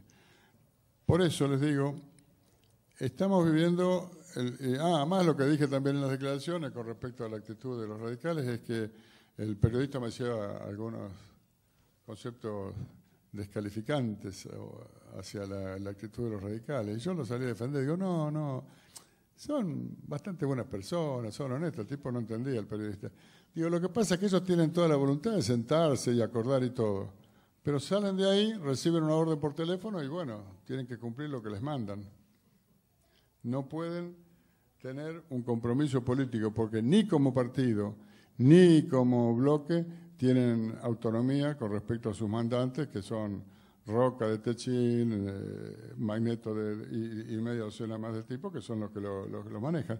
Es una realidad, no lo estoy diciendo por la cámara, pero es una realidad que se vive cotidianamente. Uno puede hablar con ellos si en alguna época, hace décadas, han sido militantes, se han formado con un espíritu de tratar de mejorar las cosas, no con el mismo sentido que el peronismo, pero con algunas, y después se han ido sobreviviendo en un partido que se achica. Un día yo le dije a uno de ellos, che, digo, pero ¿por qué no ponen ustedes de cada 5 un tipo de menos de 40 años? ¿Qué sé yo? Traten de poner un poco... No, dice, ustedes porque los meten de a 40 los diputados, pero nosotros en cada elección metemos 2 o 3 menos, así que nos tenemos que pelear a ver cuáles son los que quedamos.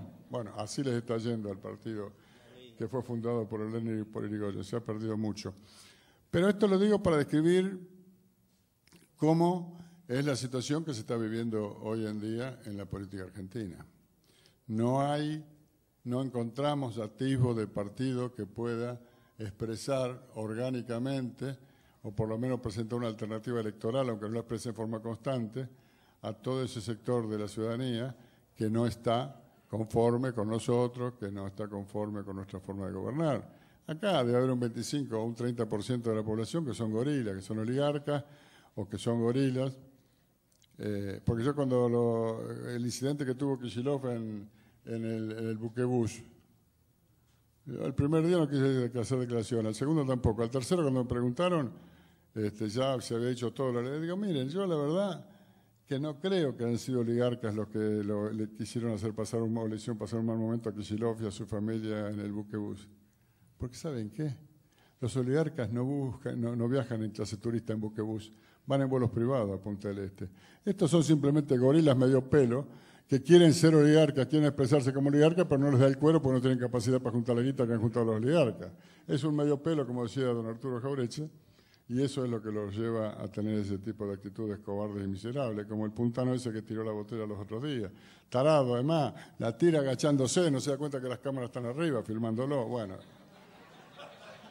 lo que la calle nos da, la banca no presta.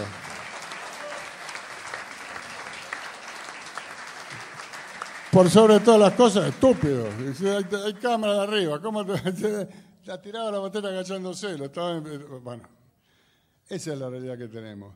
Mediocres que por ahí inciden negativamente en la política argentina y que lo han hecho en los años anteriores, algunos con mucha más incidencia, pero realmente porque eran expresión de los intereses más espurios y de las traiciones más directas al compromiso que adquirían con la ciudadanía, y sobre todo los de origen peronista, que era una traición mucho más grande. Pero como este es un año, yo creo que es un punto de inflexión. Estamos culminando la década ganada y tenemos que asegurar la década de la esperanza y de la consolidación definitiva para la Argentina, para Sudamérica y para América Latina. En ese orden, nosotros tenemos que comenzar por defender y consolidar nuestra provincia de Buenos Aires para garantizar el conjunto de la Argentina, para garantizar la unidad sudamericana, para seguir expandiendo a todos los pueblos que luchan por una vida digna, cada uno desde sus culturas, de sus expresiones, de sus formas. Y para ello, yo creo que tenemos que poner una especial atención y hacer un especial esfuerzo, aún los que normalmente no están abocados a las tareas electorales, en el trabajo que tenemos que hacer a partir del 22 de junio, que queden consagradas las candidaturas del Frente Justicialista de Liberación, del Frente para la Victoria Justicialista, y en las elecciones de agosto. Yo creo que es muy importante hacerlo, y para ello, a ver, uno a veces forma un esquema imaginario, como lo que se llamaba antes mesa de arena, ¿no? Por un lado hay una cuarta parte de la población, un poco más, que son cerradamente antiperonistas, les va a la mayoría muy bien económicamente, pero no les importa, sufren porque el pueblo vive mejor y no disfrutan de las mejoras que ellos tienen o de la rentabilidad que alcanzan con sus actividades. Después hay un 40% más o menos que es peronista convencido, que nos acompaña con fervor, aún en las circunstancias más aciagas.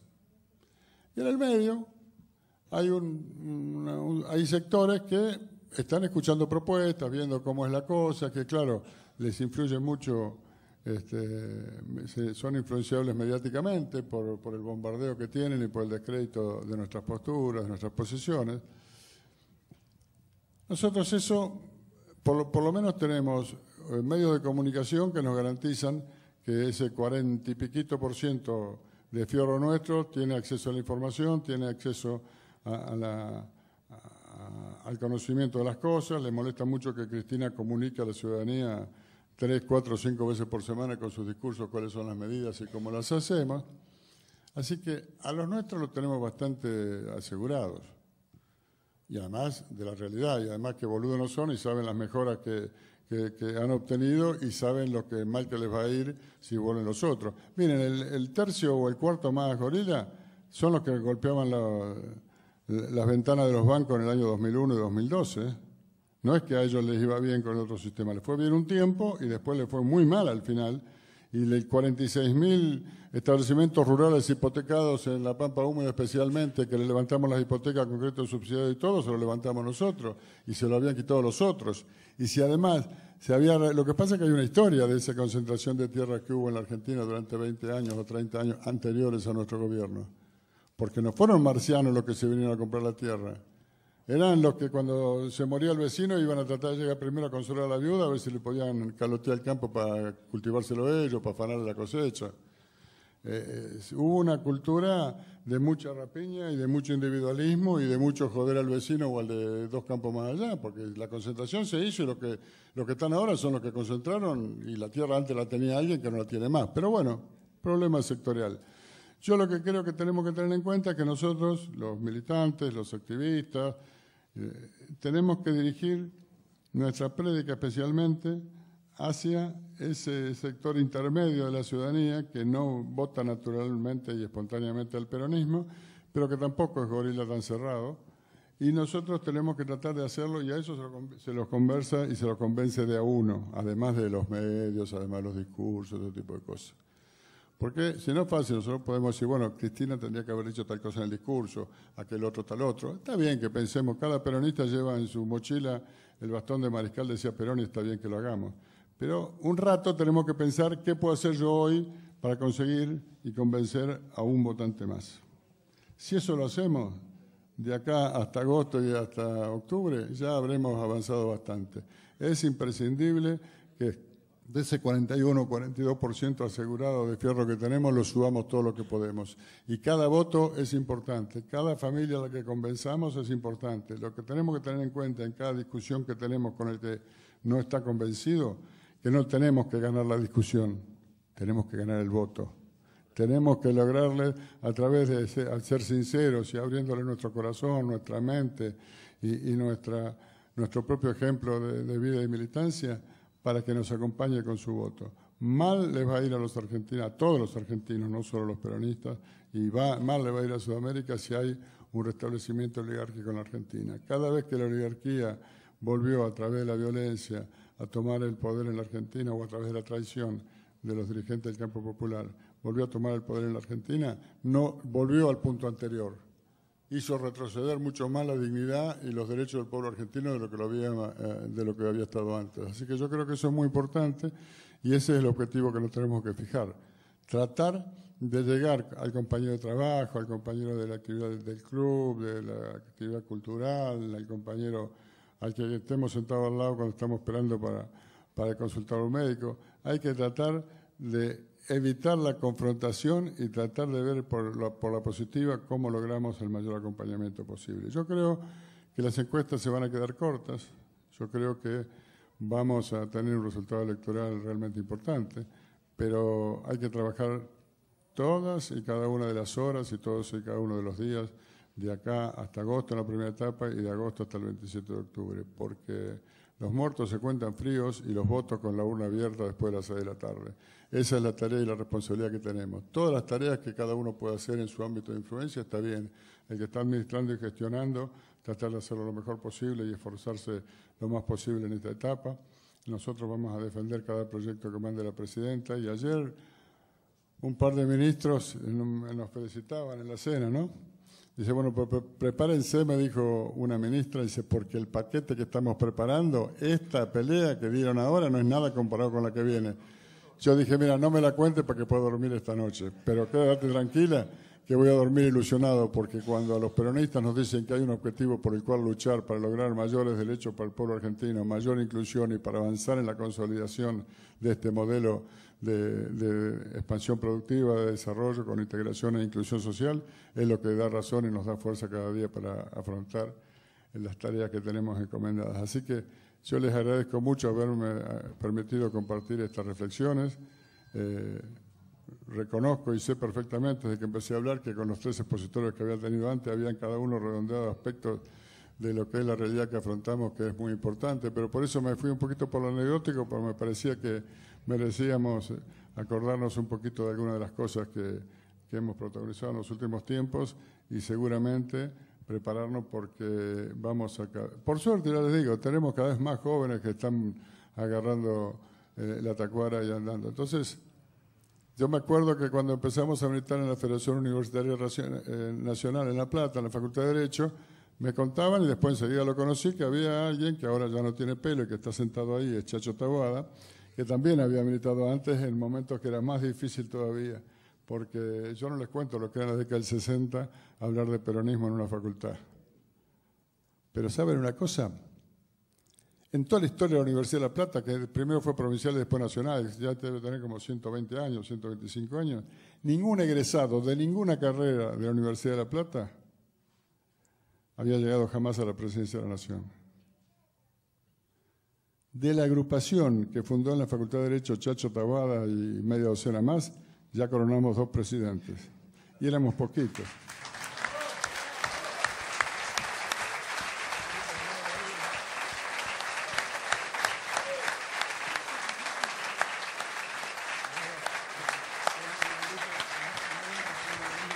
Bueno, mientras damos libertad para que el panel que quiere agregar algo más, sabemos que hay obligaciones en otras localidades, lo vamos a despedir. Antes que se retiren, le vamos a entregar un obsequio en nombre de todos nosotros, que es el tradicional Néstor Nauta, hecho por un artesano de Tandil, Miguel García, que pedimos un aplauso también.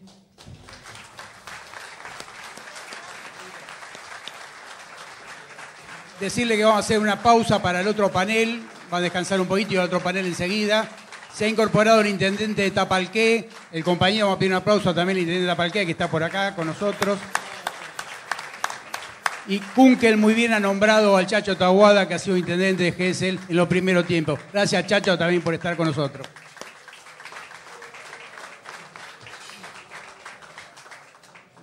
Bueno, dentro de un rato rehacemos este panel.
Bueno, también está llegando el compañero vicegobernador de la provincia, Mariotto, para incorporarse al Congreso, así que en un ratito lo tenemos también con nosotros.